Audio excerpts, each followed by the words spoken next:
So, hello mga darlings. Ayan, mga ka-experience ko dyan. So, for today's video, gagawa tayo ng ating salata. So, ang aking salata ay napakasimple lang. So, ito lang yung aking kailangan. Pomegranate. So, ayan. Tinatanggal ko na siya dito sa kanyang lalagyan. At ito lang. Kiyar at saka yung ating Georgia. So, yung sauce niya mga darlings, hindi naman maarte yung mga amo ko. So, lalagyan lang natin siya ng lemon, olive oil, and then salt. So, that's it mga darlings. So, ayan.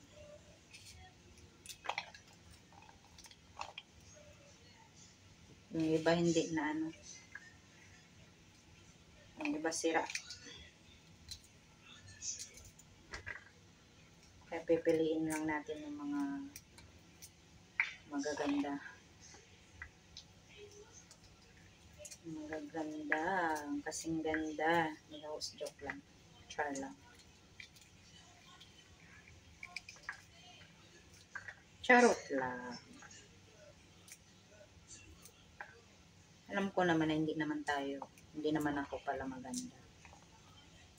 Baka lang naman.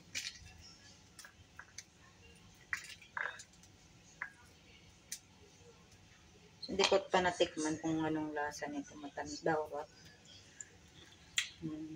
So, sarap siya. Hindi siya gaanong matamis, hindi siya maasim.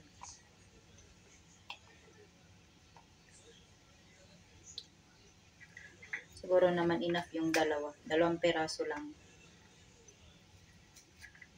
Dalawang peraso lang yung gamitin ko. Kasya na siguro yun. Yung iba nito kapag nagtatanggal with using gloves. Kasi nga yung ibang amo maarte. Pero dito, wala lang. Parang nasa bahay lang tayo. Kasi hindi naman maselan yung amo ko. Hindi naman maarte yung amo ko. Kaya okay lang kamayin. Mas masarap nga yan eh. May kasamang vitamins. Pero syempre, nagwash tayo ng ating kamay bago tayo gumawa ng mga dapat hawakan natin pagkain. Syempre, unahin ng cleanliness, diba? So, para iwas sakit.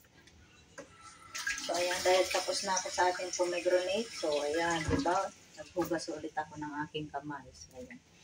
So, naghiwa na tayo ng ating cucumber or kiyar. Siwain lang natin siya pahaba. So, ang kanyang hiwa ay ganito lang. Medyo pahaba din at small. Ay, hindi pala small, manipis. Okay. Medyo manipis lang siya mga darlings. So, yung sauce niya mga darlings, mamaya ko na ihahalo kasi para fresh pa yung ating Georgia. So, mas masarap, mas malutong kapag fresh pa yung ating Georgia. So, dito na natin siya ilagay sa ating mahiwagan. So, ayan, ito yung ating, so, ilagay natin yun dyan. Yun, no? So, may mga iba't iba pa akong mga dahon-dahon dito. So, lalagyan din natin siya mamaya. Tingnan ko kung ano yung pwedeng ihalo pa dyan.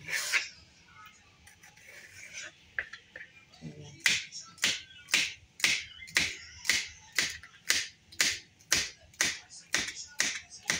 Medyo manipis-nipis lang yung ating hiwa. Medyo pahaba.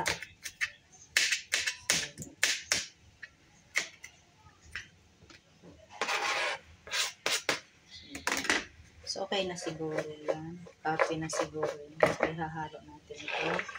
Pomegranate. So, makulay na yung ating salata. So, maghahanap pa tayo ng pwedeng maihalo natin mga darlings.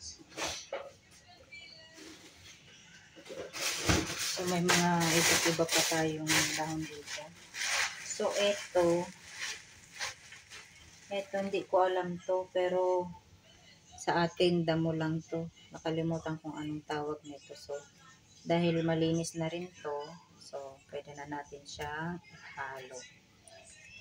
So, yan. Pwede na natin siyang ihalo sa ating na separate na gagawin sa lata. So, ayan.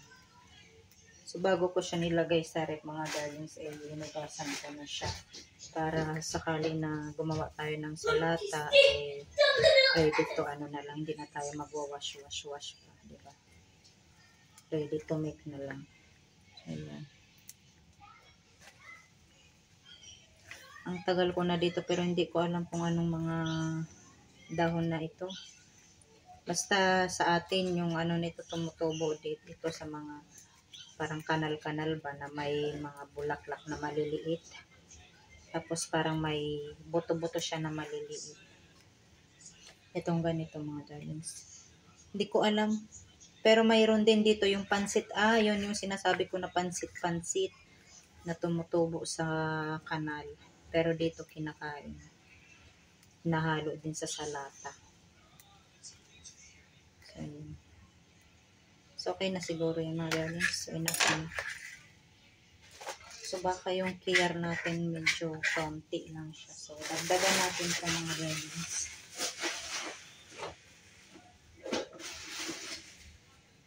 Hindi ba't ikaw ang siyang nagmulat sa aking mga mata?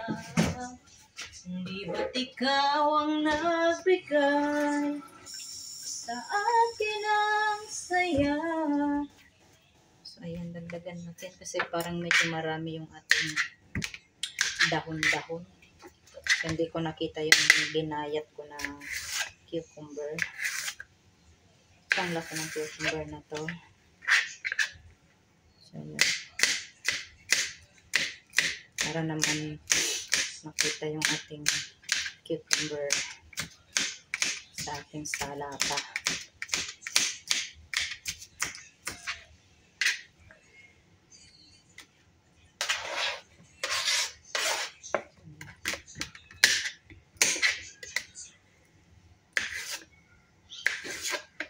So, diba ang dali?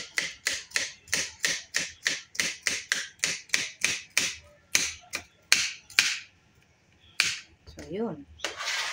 Finish. So, pwede mo na lang siyang halo-haloin mamaya. So, yun. So, diba?